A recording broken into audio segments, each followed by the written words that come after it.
জমে উঠতে শুরু করেছে রাজশাহীর সিল্ক বাজার। বিস্তারিত জানতে সোপুরা এলাকায় আছেন রিপোর্টার সাইফুর রহমান রকি। চলে যাচ্ছি তার কাছে।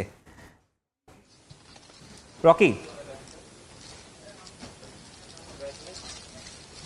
আসন্ন ঈদ উল ফিতরকে সামনে রেখে রাজশাহীতে সিল্কের পোশাকের বেচা কেনা জমে উঠতে শুরু করেছে। আমরা রাজশাহীর যে সোপুরা এলাকা আছে সেখানে সিল্কের যে শোরুমগুলো রয়েছে সেখানে অবস্থান করছি। মূলত এইখানে আপনারা দেখছেন যে এখানে নারীরা বিশেষ করে শাড়ির জন্য তারা কিন্তু উন্মুখ হয়ে আছেন এবং সিল্কের শাড়ি তাদের খুবই পছন্দ, মানে ভালো, গুণে ভালো এবং সব সময় পরে আসলে এটি অনেক বেশি আরামদায়ক হওয়ার কারণে আসলে যে কোনো উৎসব পার্বণেই তারা আসলে এই সিল্কের জন্য কিন্তু সিল্কের শাড়ির জন্য তারা কিন্তু ছুটে বেড়ায়।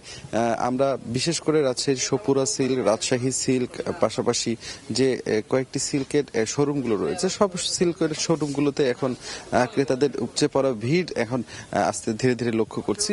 বেলা যত বাড়ছে এই ভিড় কিন্তু ঠিক ততই বাড়ছে। আপনারা জানেন যে আরো যেহেতু বেশ কিছুদিন ঈদের বাকি আছে সেই কারণে এখনো একেবারে খুব বেশি যে জমজমাট লোকারণ্য অবস্থা সেটি কিন্তু না দেখলেও কিন্তু যারা আসছেন তারা তাদের পছন্দের জিনিস কিনছেন, পাশাপাশি তাদের প্রিয়জনদের জন্য কিনছেন, একই সাথে কিন্তু তাদের পরিবার পরিজন সহ অনেকে আসছেন, এসে তাদের পছন্দের জিনিসটি কিনছেন। সব মিলিয়ে যদি বলা চলে এখানে রাজশাহীর এখানে বিশেষ করে সিল্কের শাড়ি, থ্রি পিস, পাঞ্জাবি এসব বিক্রি হচ্ছে সবচেয়ে বেশি।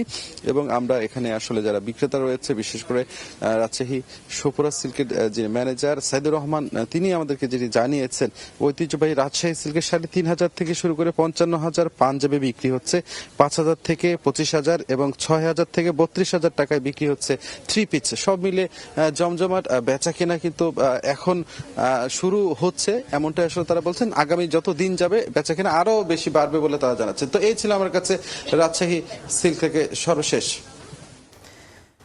সরাসরি যুক্ত ছিলাম রাজশাহী থেকে।